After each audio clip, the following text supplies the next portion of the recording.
வணக்கம். யுஎன்னுக்கு ஒரு பைத்தியம் ஃபிளைட் டிக்கெட் எடுத்து ஃபிளைட்ல இறங்கி இருக்கு.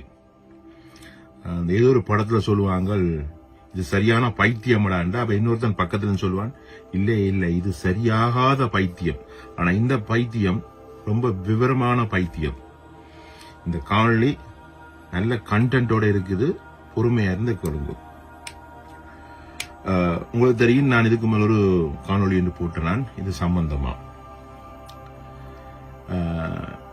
இந்த மெசேஜ் மெயினா யாருக்குன்னு சொன்னா, அந்த புலம்பெயர் தேசத்துல இருக்கிற நல்ல காசு வச்சிருக்கிற, தாங்களை ஏதாவது ஒரு செல்வாக்கா இருக்கணும்னு சொல்லி அரசியல் பிரமுகர்களுக்கும் சாமியாருக்கும் அப்பப்ப காசு அள்ளி கொடுக்கிற உங்களுக்கு தான் இந்த மெசேஜ். உங்களை ஏமாத்துறதுக்கு சொல்லி டிசைனா ஒவ்வொரு நாடுகள்ல இருந்தும் ஒவ்வொரு ஆக்கள் இங்க வராங்க. இப்படித்தான் ஒரு கொஞ்ச காலத்துக்கு முதல் கேரளாவில இருந்து சரவண பவன் சொல்லி ஒருத்தர் இங்க ஆசிரமம் அடிச்சு பேர்நாட்டுல நல்ல காசை உறிஞ்சி எடுத்துட்டு போகணும். முழுக்க காசு போட்டு தள்ள எங்களோட தமிழாக்கள், ஸ்பெஷலி இந்த எங்களோட ஈழத்தமிழர்கள். நான் அப்போ சொன்னேன், நம்பாதீங்கோ, உன் பெரிய ஃப்ராடே இருந்தா நான் அவர் உண்டியல் போடுற இடமெல்லாம் எனக்கு ஓரளவுக்கு தெரிஞ்ச அப்பதான் நினைச்சேன். என்னடா இவ்வளவு காசு இந்த வழியால போகுது எப்படின்னு பார்த்தா எல்லாம் எங்கடியாக்கள் கொண்டே கொட்டினவே. கடைசியில் அவன் எப்படியான ஒரு வழக்கில் மாட்டுப்பட்டு இப்ப எங்க இருக்கான்னு தெரியும். அத மாதிரி தான் இந்த கதையும். இந்த எங்கடையாக்கள் யாராவது புதுசா ஒரு அரசியல்வாதியோ இல்லாடி ஏதாவது ஒரு தலைமைத்துவம் புறப்படுதுன்ற அவருக்கு கொண்டே காசை கொட்டுறது வழக்கம். அந்த கதை தான் இப்ப இந்த பைத்தியம் இருக்குல்ல, விவரமான பைத்தியம். இந்த பைத்தியம் நீங்க நினைக்குமா போல ஒன்னும் முட்டாள் இல்ல. இந்த சோசியல் மீடியாவை நல்ல அழகா யூஸ் பண்ணி கொண்டிருக்கிறார். பாசிட்டிவ் பப்ளிசிட்டி வர, நெகட்டிவ் பப்ளிசிட்டி வர. இவர் நெகட்டிவ்க்கும் பாசிட்டிவ்க்கும் இடையில வச்சு நல்லா நகர்த்தி கொண்டு போகுது இந்த பைத்தியம், விவரமான பைத்தியம். இவர்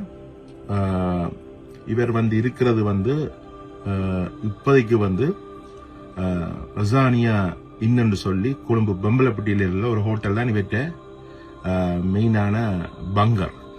இங்க பாத்தீங்கன்னா இங்கதான் இவற்ற தங்கமும் அடிக்கடி வாரது. தங்கம் முன்பக்கமா வர, இவர் பின்பக்கமா போறது. இப்ப தற்சமயம் பாத்தீங்கன்னு சொன்னா, அந்த ரொசானியா இன்னுக்கு பக்கத்துல ஒரு வீடு எடுத்திருக்காரு. அது இவர் சொந்த வீடோ இல்லைன்னு சொன்னா வாடகைக்கு வேண்டியிருக்காருன்றது தெரியாது. அங்கதான் இப்ப தங்கத்தை எடுத்து வச்சிருக்காரு. இவர் தங்கத்தோட ஆத்தல் எடுக்கிறது சரி, தங்க பித்தளையோட என்ன பண்றதோ அது எங்களுக்கு பிரச்சனை இல்லை, அது அவர்கிட்ட பர்சனல். ஆனா இதுக்கெல்லாம் காசு எங்கே இருந்து போகுதுன்னு சொன்னா, இந்த வெளிநாட்டுல இருந்தா நீங்க நினைப்பா காசுகள். சரியா? நான் திருப்பி சொல்றேன், நான் ஒரு புலியான தகவலை நான் உங்களுக்கு சொல்லல, சரியான தகவல். நீங்க வேணும்னு சொன்னா கொழும்பு போய்க்கு இந்த இடம்லாம் போய் அங்க உள்ள ஆகலாம் கேட்டு பாருங்க. இவர் எப்படி எல்லாம் இந்த காசுகளை செலவழிக்கிறார். சும்மா ஏதோ ஒரு கணக்குல சொன்னார், தன் சொத்துக்கு மதிப்பு 15 கோடி. இல்ல, இவர்கிட்ட அதுக்கு மேல ரொட்டேட் ஆகி கொண்டிருக்குது, இவர்கிட்ட இருக்குது. இப்ப லேட்டஸ்டா இவர்கிட்ட தங்கத்துக்கு BMW கார் வேண்டி கொடுத்திருக்கிறார். சரியா? இது எந்த காசுன்னு பார்த்தா, இந்த வெளிநாடுகள்ல இருந்து இவற்ற பாராளுமன்ற பேச்சுகளை பார்த்துட்டு சிதற வர்ற சில்லறைகள் இங்க இருந்து எங்கடைய ஆக்கள் பார்த்துட்டு இந்த கேரளா சாமிக்கு அள்ளி கொடுத்த மாதிரி தான் இப்ப போய் கொண்டிருக்குது. இவ்வளவு நடந்தும் இவ்வளவு கேவலமா புலம்பெயர் தேச மக்களை பேசியும் இப்பவும் அவருக்கு ஆதரவா குரல் கொடுக்கிறார்கள். இப்போ இருந்து கொண்டிருக்கோம். ஒரு நாளைக்கு நீங்க நொந்து போவீங்க. இவருக்கு அடுத்த நோக்கம் என்னன்னு சொன்னா, இவர் 100% அடுத்த வார தேர்தலில் தமிழரோட ஓட்டு இல்லாம இவரோட அரசியல் அனாதை ஆக்கப்படுவார். இவர் இப்ப பாராளுமன்றத்துல நல்லா சிங்களத்திலையும் தமிழையும் ஆங்கிலத்திலையும் பேசி, இனி மாற்று மொழி சகோதர மொழிக்குரிய ஒரு கட்சியில போய் சேர்ந்து இவர் அந்த பக்கத்தால கூட இவர் தேர்தல் நிக்கிற அறிவில பார்ப்பார். அதுக்கு நீங்க தான் காசு கொடுக்க போறீங்க. ஒரு சம்பவம் சொல்றேன் கேளுங்க. இந்த மனுஷன் இவ்வளவு மோசமானார்னு சொல்லி போராட்டத்தால பாதிக்கப்பட்டு 2009க்கு பிறகு நாட்டை விட்டு தப்பி ஓடின ஒரு முன்னாள் போராடி ஒரு ஆள் நாட்டுக்கு இருக்கலாண்டு தப்பி ஓடி போய் ஒரு நாள்ல இருக்கிறான். அங்கே அவனுக்கு ஒரு சின்ன இன்சிடென்ட்ல காலையில போது ஆல்ரெடி அந்த போராட்ட சூழ்நிலைக்கு இருந்ததால அவனுக்கு ஒரு கேன்சர் ப்ராப்ளம் இருக்குது.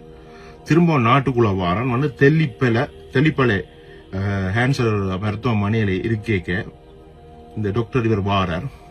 பார்த்துட்டு அவன் யார் என்னன்றதெல்லாம் அறியறதுக்கு முதலே டக்குண்டு வார்த்தையை விடுறார். யாருக்கு? அந்த பொடியன்ற தாய்க்கு சொல்றார், உண்ட பிள்ளை வந்து ஐஸ் அடிச்சுதான் உனக்கு இப்படி வந்திருக்குது, இவனுக்கு எல்லாம் ட்ரீட் பண்ணிடலாம். அப்ப அவன் ஏதோ ஒரு உதவிக்காக வெயிட் பண்றான். ஏதோ 40,000 ரூபாய் கொடுத்து செய்ய வேண்டிய ட்ரீட்மெண்ட்டுக்கு ஏதோ ஒரு அரசாங்க உதவி 20,000, இன்னொரு 20,000 போட்டு அந்த ட்ரீட்மெண்ட் செய்யலாம்னு சொல்லி ஏதோ ஒரு உதவியை கேட்கறதுக்கு, அவனை கேட்க ஒழிக்கிறதுக்கு மேலே இந்த மனுஷனை இப்படி சொன்ன ஒரு மனுஷன். சரியான பிழையான ஒரு ஆளை நீங்கள் தெரிவு செய்து விட்டுட்டீங்க சுயேட்சையில நிக்கிறாருன்றதுக்காக. ரொம்ப அவதானம். நீங்க ஒரு நாள் ஒட்டு மொத்தமா உங்களுக்கு எதிரா வந்து நிப்பான், அது கூட உங்களுக்கு தெரியாம இருக்கும். எனக்கு என்ன கவலைன்னு சொன்னா, சுவிஸ்ல இருந்துதான் எல்லா பிரச்சனையும் பல பல பிரச்சனைகள் எழும்பிக் கொண்டே இருக்கு. ஆனா அது அங்க உள்ள மக்கள் சரி கட்ட முடியாம இருக்கு. கொஞ்ச காலத்துக்கு முதல் இந்த துவாரகாண்டு வலிக்கிட்டு தலைவர் இருக்காருன்னு சொல்லி கூத்தடிச்சு காசை சேர்த்து ஏமாற்றப்பட்டதும் சுவிஸ் மண்ணில இருந்துதான். இப்ப வந்து இருந்து கொண்டு சண்டித்தனம் பண்றதும் சுவிஸ்ல தான். இதுவே இவர் வந்து பிரான்ஸ்ல ஒரு பாரிஸ்ல இருந்து பிரான்ஸ்ல ஒரு மீட்டிங் வச்சிருக்காரு. பாரிஸ்ல இருந்து 200 மைலுக்கு அங்கால ஒரு பாரிஸ்ல வந்து ஒரு அங்கே மீட்டிங் இப்படி வச்சு கதைக்கட்டும் பாப்போம். இல்ல லண்டனுக்கு வந்து இப்படி ஒன்று கதைச்சு பார்க்கட்டும் பாப்போம். முடியாது. பிளீஸ், சுவிஸ் உறவுகளுக்கு அன்பான வேண்டுகோள். ஒரு உணர்வுள்ள தமிழரா நான் உங்கள்ட்ட கேட்கிற விஷயம் இதுதான். ஆள் இருக்கா கவனிச்சு விடுங்க. சட்ட ரீதியா இல்லையென்று சொன்னா இதை மாதிரி நிறைய கூட்டம் வந்து இப்படி வந்து மாத்தி கொண்டிருக்கும். நான் இந்த தகவல், இந்த காணொளி பதிகிறதை வந்து என்னத்துக்குன்னு சொன்னா, புலம்பெயர் தேசத்தில இருந்து இப்பவும் நம்பிக்கொண்டு அவருக்கு காசு கொடுத்து ஆதரவு அளிச்சு கொண்டிருக்கார்கள் தான் சொல்றேன். இதுக்குள்ள உள்ளாக்கள் யாருன்னு பார்த்தா நல்ல கிராஜுவேட் ஆன ஆக்கள், நல்ல தொழில உயர்தரமான தொழில்களையும் பிசினஸையும் செய்து கொண்டிருக்கார்கள். சேம் அதே பர்சன் தான் லண்டன்ல இந்த நான் சொன்ன சரவண பவா சாமிக்கு அள்ளி கொடுத்தாக்கள். சொல்லுவாங்க அறப்படிச்சாக்கள் கூழ்பானைக்கு விழுறன்னு சொல்லுவாங்களோ, இதான் நடந்து கொண்டிருக்கு. எனக்கு எவர்ன்றதுல அவர் இத மாதிரி நாங்கள் அறிஞ்ச காலத்துல இருந்து அறியாத காலத்துல இருந்து இப்படி அப்ப சொற்ப ஆசைகளுக்காக வழி மாறின 1000 அரசியல்வாதியை பார்த்து நாங்கள் அவன சொல்லுமா போல நாங்க 100 நல்லவர்களோட பழைய இல்ல, 1000 கெட்டவர்கள் வந்து எங்களோட பழையினவர்கள். அதனால எப்படியானவர்கள் தெரியுமா? அவனை எக்கடண்டாலும் கெட்டு போனது 5 வருஷத்திலே இவர் காணப்படுவார், ஒரு அரசியல் அனாதையாக்கப்படுவார். ஆனா எங்கட சனம், எங்கட மக்கள் புலம்பெயர் தேசத்தில் இருக்காங்களும் சரி, அங்கே இருக்கிறாங்களும் சரி, அவதானமே இருக்கும். ஒரு அரசியல் வேலை காரணமா இவற்ற ஆபீஸுக்கு போனா மூஞ்சில் அடிச்ச மாதிரி பேசுறது. சொல்லி போட்டு வெளியில போன, நீ என்ன வெளியில போற, உனக்கு இல்லைன்னு சொன்ன வெளியில போ, இப்படி கதைக்கலாம். அதே நேரத்தில் வெளிநாட்டில இருந்து யாராவது போனா, புலம்பெயர் தேசத்துல இருந்து யாராவது ஆபீஸுக்கு போனா அவருக்குன்னா ஒரு காணி பிரச்சனை இருக்கு, அவர் அந்த இருக்குன்னு சொன்னா டீல் நல்லா செய்து கொடுக்கிறார். அங்க கதைக்கணுமா கதைச்சு பேசி தான் மெம்பர் ஆஃப் பார்லிமெண்ட் அப்படி இப்படி இங்கிலீஷ்லயும் சிங்களத்திலையும் கதைச்சு இந்த வேலையெல்லாம் செய்யறார். அதுக்கு இங்க இருந்து போற ஆட்களும் தங்களோட வேலை ஆகுதுன்னு காசை கொடுத்து கொண்டிருக்கணும், நடக்குது. ஆனா அங்க உள்ள மக்களை நாயிலும் கேவலமா மதிக்கிறது. ஆனா ஓட்டு போட்டு கொண்டு வந்த அந்த மக்கள். சோ தயவு செய்து ஒரு நாள் நீங்கள் நிச்சயமா உணர்வீங்கள். இந்த சரவணபவாட்ட காசு கொடுத்துட்டு மேல பார்த்து கொண்ட மாதிரி என்னடா இப்படி ஒப்போசிட்டா போய் ஒரே நிக்கிறானே, இதுக்காக நான் உங்களுக்கு எல்லாம் உதவி செஞ்சோம்னு சொல்லி ஒரு நாளைக்கு நீங்க ரொம்ப வருத்தப்படுவீங்க. இந்த வெளிநாட்டில இருந்து யாருக்கு உதவி செய்து இருக்கிறார்கள். சத்தியமான உண்மை நான் சொன்ன இவ்வளவு. கவனமா இருங்க. நன்றி, வணக்கம்.